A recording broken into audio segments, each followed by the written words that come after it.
నిన్ను చూసి నీ బిడ్డలు కూడా మోకరించడం నేర్చుకోవాలి. ఏమిచ్చింది మీ అమ్మ నీకు ఆస్తి అంటే? మోకాళ్ళు వేసి అడగటం నేర్పింది.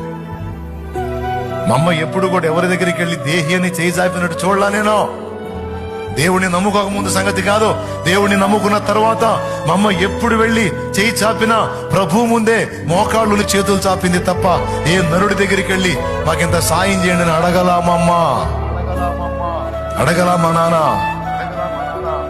అవసరమైతే ఉపవాసంతో పొట్ట మార్చుకునైనా సరే వెళ్ళి దేవుని ముందు మోకాళ్ళు వేసి కనిపెట్టి ప్రార్థన చేసి సమస్తము సాధించి మాకు ఇచ్చారు తప్ప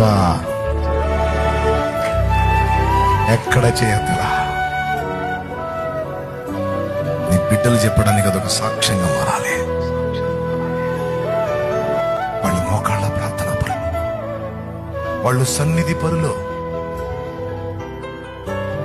ఏదొచ్చినా సరే మా అమ్మ వెళ్ళి మోకాళ్ళు వేస్తుంటే మోకాళ్ళ మీద దేవుణ్ణి అడిగి పొందుకోవడం మాకు నేర్పింది మా అమ్మ అని రేపు నీ బిడ్డలు చెప్పాలి.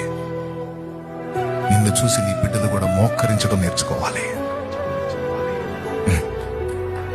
ఏమిచ్చింది మీ అమ్మ నీకు ఆస్తి అంటే? మోకాళ్ళు వేసి అడగటం నేర్పింది.